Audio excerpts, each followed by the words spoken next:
Hey fellow trail riders. Okay, here's a good tip that's going to save you friggin' crap house full of money and time and hassle down the line. Down here under my CRF450 is the lower linkage. It's the one that always gets hit. If you look carefully on there, you'll see that I've repaired it with a bit of Prattleys and whatnot. Works, it's fine. I've just replaced the bearings in there. Shaft is fine. It was a bit rusty when I did the inspection, but I cleaned it up and it's working fine. New bearings with a key because I pulled out rust from there, and once I've done it you can feel the difference in the suspension. But yeah, once in a while it's good to get under the bike. I discovered let's put some light on there. There you can see some sticks stuck in there. Yeah, I'm just going to take this off, clean it out. Poor bike takes a beating. I don't have a linkage guard on this bike. I'm running the stock protection. It works fine for me. You can see it's taken a knock here and there, but it does the job. I mean, I haven't damaged anything on the bike, luckily. Obviously radiator braces you've got to fit, but everything else stock standard on the bike, including the ECU, believe it or not. Just got the booster plug in, and for my needs it's absolutely perfect. Do a mix from what we call hard enduro, but it's more like hard trail riding. But anyway, it's pretty tough. Yeah, what I'm going to do here is, this is the easiest thing, and I've never done this before. I never realized how simple it is to do. I do these linkages, swing arm, frame linkage, swing arm linkage. I do it probably every year on the dirt bikes, but this guy, this bottom one's always the one that takes a beating. And yeah, as I said, recently replaced the needle roller bearings. It's all looking good in there, but if you grease these guys every maybe every like 6 weeks to 2 months, 3 months give or take, or even 6 months, you're not going to end up with that rust problem, because yeah, you get 1 or 2 drops of water in and that's your bearings and their chops. So easy, nothing off, just one bolt out, whip the little shaft out there, the pieces. Yeah, I'm going to just grease it up. I use a moly based grease there, and then I put waterproof grease on the shaft and pop it all back together, and yeah, all good to go. Lost some sticks.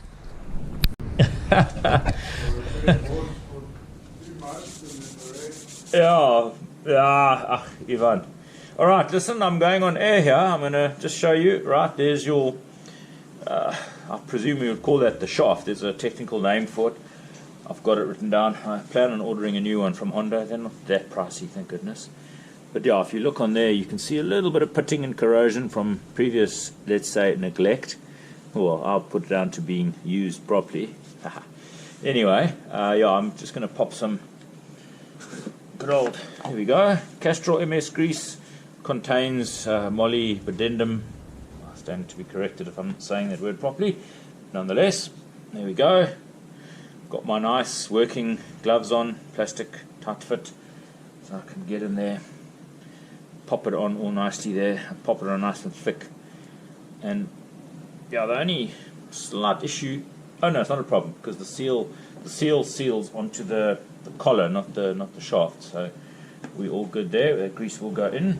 And I also just take a blob and I just pop it onto the needles, sort of work it around a bit. I'm just going to do that on both sides.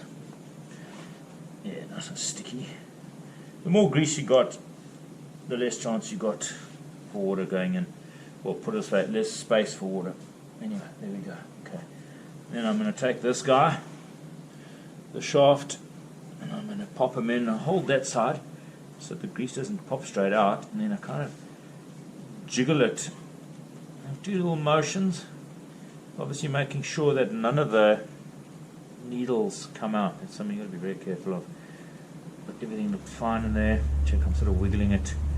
Maybe give it a, there, and I can feel now that that grease is now oozing in nicely. There we go. And I just flood it with grease. I don't care what anyone says. It's not a lot of grease. I mean, it's a blob or two, but yeah, it's now packed full of grease. So if it's packed full, the chances of any water sneaking past are less.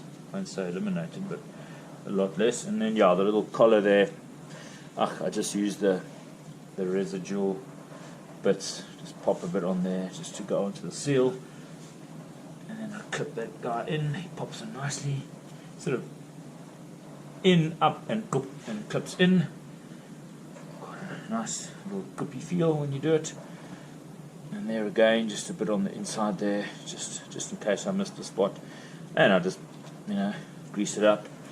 And then you can go by feel here. You can kind of get that guy in.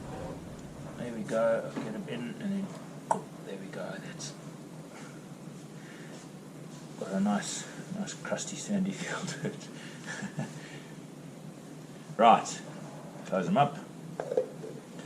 Get that guy, put the lid on. Okay, just wipe off the excess grease, and then the shaft. This guy, just a dash of waterproof grease. I've always just gone for the waterproof grease on the shaft. I mean, you could use it in all the bearings. It wouldn't really make much difference if you're doing it often. Like I said, I used to do this like once a year. Still do.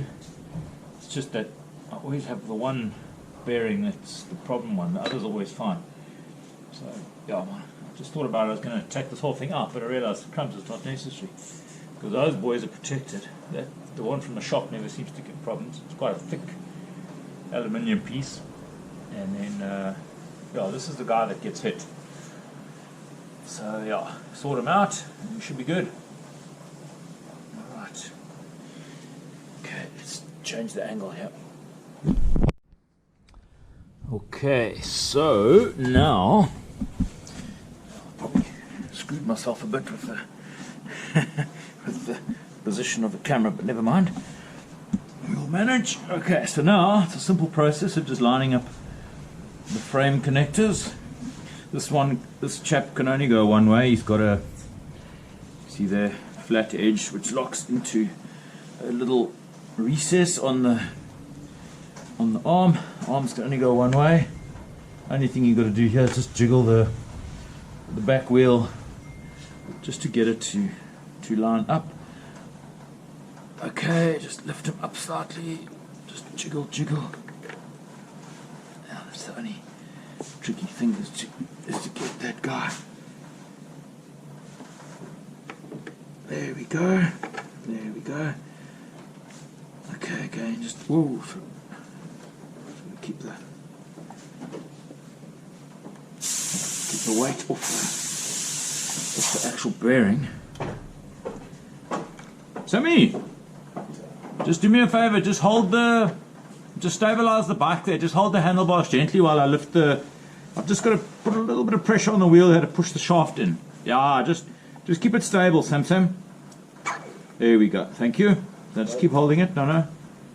Just keep it there, please.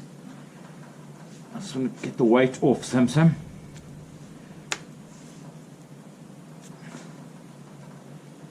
Okay. There we go. Perfect. Thanks, Sammy. Alright, that was it. Thank you. Yeah, I just had the bike stabilized there. I don't want it to fall on me. It's obviously secured on the stand, but yeah, safety is key.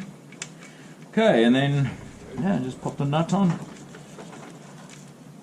Close up the grease. I don't get any sand.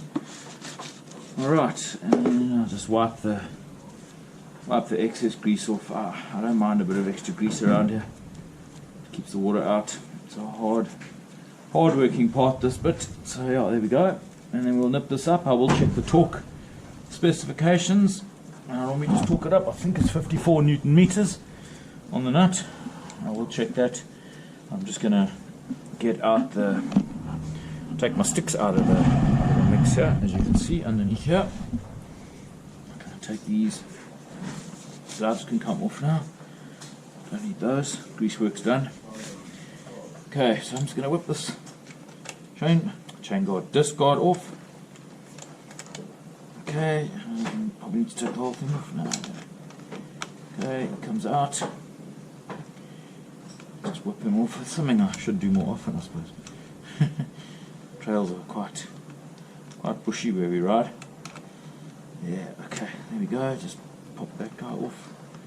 There we go. Get the sticks out. Everything looks good. Just pop it back. There we go. It's much easier to take it off than try and dig a stick out.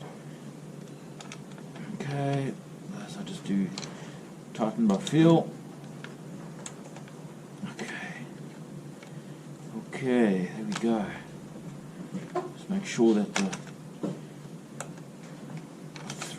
there's like a locator is in position, so that it's not crushing the plastic. There we go. Let's double check that. Yeah. Okay. Just wiggle it around. There we go. Good old 8mm. And just nip them up. You don't have to over tighten these guys. Just go by feel there. Right. Chuk, chuk. Okay. Chuk, chuk. Sorted. Okay. And then to torque this guy. We'll show you that now. Okay. There we go. So just double check the alignment of the shaft, of the axle, the rod, whatever you want to call it. Right, now we're going to torque it up. Check the manual. It says 52 Newton meters, and I'll just go for 47. I don't go too crazy on here, not necessary. I do it relatively often, so yeah, I'd rather slightly under torque than over torque. There we go, nip it up. There we go, let's have a look here. Should clip away in a second or two. 3 or 4. There we go, tightening up. There we go.